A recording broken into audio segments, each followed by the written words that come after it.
dance and get along. Hey, it's Christmas, come join us in the song. It's Christmas, let's dance and get along. The birth of Jesus is the most important thing. He came so we could all be forgiven of our sins. The birth of Jesus is the most important thing. He came so we could all be forgiven of our sins. ఇది Christmas మనం కలిసి పాడుదాం. ఇది Christmas మనం సందడి చేసేద్దాం. హే ఇది Christmas. అందరికీ నమస్కారం. ఈ కూడి వచ్చిన అందరికీ కూడా క్రిస్మస్ జన్మదిన శుభాకాంక్షలు తెలియజేస్తున్నాను. మీ అందరూ బాగుండాలి, మీ ఫ్యామిలీస్ అంతా కూడా హ్యాపీగా ఉండాలని ఆ దేవదేవుని కోరుకుంటున్నాను. మీకు అందరికీ తెలుసు, పాస్టర్ గారు రఘుకాంత్ గారు చెప్పుంటారు మీకు, క్రిస్మస్ అంటే క్రీస్తుని ఆరాధించడం. ఏ విధంగా ఆరాధించడం? ఆత్మతోని సత్యంతో ప్రభువుని ఆరాధించాలి. అసలు క్రీస్తు యేసు ఈ లోకానికి ఎందుకు వచ్చారు? ప్రేమను పంచడానికి వచ్చారు ఆయన. లవ్, ఆ ప్రేమను పంచడానికే వచ్చారు. ప్రేమ అనేది ఏ విధంగా ఉంటుందనేది మన బైబిల్లో చాలా క్లియర్గా ఉంటుంది.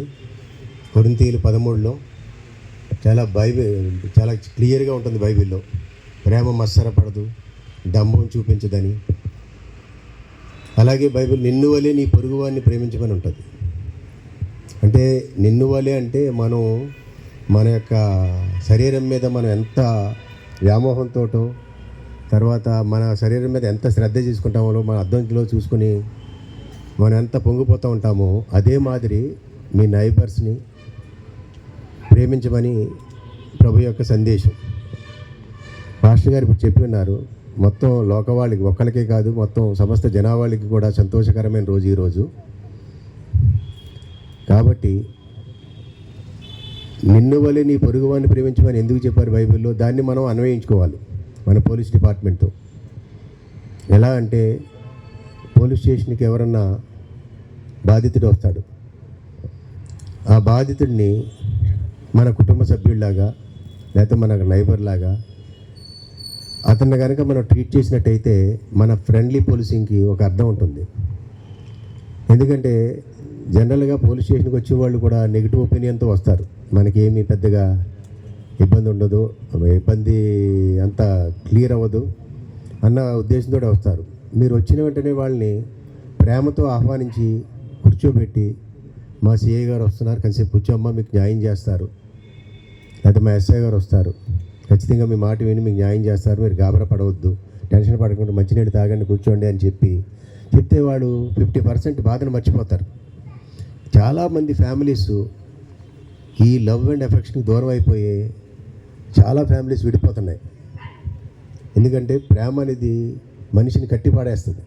భయంతోటో దేనితోటో మనం మనిషిని బంధించలేము, బట్ ప్రేమతో మాత్రం మనిషిని బంధించేయచ్చు. ఎందుకంటే నీ బిడ్డను నువ్వు ప్రేమతో చూసినట్టయితే ఉంటుంది బైబిల్, నీ బిడ్డను నువ్వు ముద్దు పెట్టుకున్నట్లయితే వాడు తిరిగి నేను ముద్దు పెట్టుకుంటాడు. అలాగే నువ్వు చూసినట్లయితే ఆటోమేటిక్గా నువ్వు అంటే ఒక మాట వింటూ ఉంటాడు. నువ్వేం తప్పు చేసినా సరే ఖచ్చితంగా మీకు చెప్పేస్తాడు, నేను తప్పు చేశాను డాడీ, లేకపోతే తప్పు చేశాను మమ్మీ, అది కాదు నాన్న, ఇది కాదు నాన్న అని చెప్పి మనం మార్చుకోవచ్చు. కాబట్టి ఈ క్రిస్మస్ జన్మదినోత్సవం సందర్భంగా మీరు కూడొచ్చిన వాళ్ళందరికీ, స్టాఫ్కి, వాళ్ళ పిల్లలకి చెప్పేది ఒకటే సందేశం. దయచేసి మీ బిడ్డల ఎడల ప్రేమ చూపించండి, మీ ఫ్యామిలీ ఎడల నిర్లక్ష్యం వహించొద్దు. మీకు ఉన్న సమయంలోనే వాళ్ళతో హ్యాపీగా గడపడానికి ప్రయత్నించి, సాధారణంగా నేను చూస్తున్నా, మనం ఎన్నో కేసులు చూస్తున్నాం, పోలీస్ స్టేషన్కి వచ్చే కేసులు అన్నీ కూడా వైఫ్ ఉద్యోగానికి వెళ్ళిపోతుంది, లేకపోతే భర్త వేరే పనికి వెళ్ళిపోతారు, వాళ్ళు ఒంటరిగా ఉంటారు. మనం పెద్దగా వాళ్ళు పట్టించుకోము. ఆ సెల్ ఫోన్కి ఎడిక్ట్ అవుతూ ఉంటారు, దానిలో ఇన్స్టాగ్రామ్లో ఎవడో పరిచయం అవుతారు, మనం ఆ తర్వాత శుతిమించిపోతుంది. ఈ లోపల మనం జరగరాని అపరాధం జరిగిపోతుంది. అందుకని మొదటి నుంచి కూడా వాళ్ళు, మీరు ప్రేమతో కనుక వాళ్ళని చూసి చక్కగా ఉంటున్నట్టు, ఆ ప్రేమను వేరే చోట కోరుకోరు వాళ్ళు ఎట్టి పరిస్థితిలో. ఎందుకంటే మీ నుంచే ఆశిస్తారు. మా నాన్న చెప్పిందే వేదం అంటాడు, నువ్వు పుట్టినరోజున ఏదో కానుక పట్టుకొచ్చేస్తాడు నీ బిడ్డ నీ పుట్టినరోజు గుర్తుపెట్టుకుంటాడు. ఆ విధంగా మనం ప్రేమతో కట్టిపడేయచ్చు. క్రీస్తు సందేశం కూడా అదే. ఈవెన్ క్రీస్తు శిలువపై వేలాడుతూ కూడా తను చంపుతున్న పాపనరులను మన్నించమని వేడుకుంటాడు. వీళ్ళకి ఏమి తెలియదు కాబట్టి వీళ్ళని క్షమించండి అని అంటాడు దేవుడు. క్షమార్పణ అనేది పెద్ద ఆయుధం అది. కాబట్టి దాన్ని గుర్తుపెట్టుకోండి.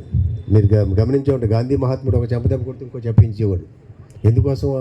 విసిగి వేసారిపోయారు అప్పుడు కూడా. కాబట్టి ప్రేమతోనే ఏదైనా జయించగలం. కాబట్టి మీరు స్టాఫ్ అందరికీ నేను చెప్పేది ఒక్కటే, మీకు పోలీస్ స్టేషన్కి ఎంతోమంది వస్తూ ఉంటారు, వాళ్ళందరినీ కూడా సాధారణంగా రిసీవ్ చేసుకోండి.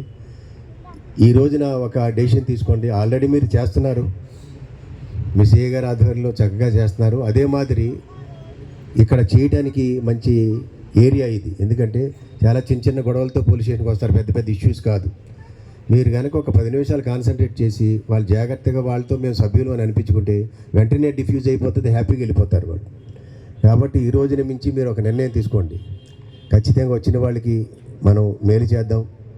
తద్వారా ఒక యూనిట్కి ఒక మంచి పోలీస్ స్టేషన్ ఇది, మంచి స్టాఫ్, పబ్లిక్ని బాగా రిసీవ్ చేసుకుంటారు, వాళ్ళ బాధలో వీళ్ళు కూడా మమేకం అవుతారు అనే ఇదిగా ఆ దిశగా అడుగులు వేస్తారని కోరుకుంటున్నాను. ఈ క్రిస్మస్ జన్మదిన శుభాకాంక్షలు తెలియజేసుకుంటున్నాను.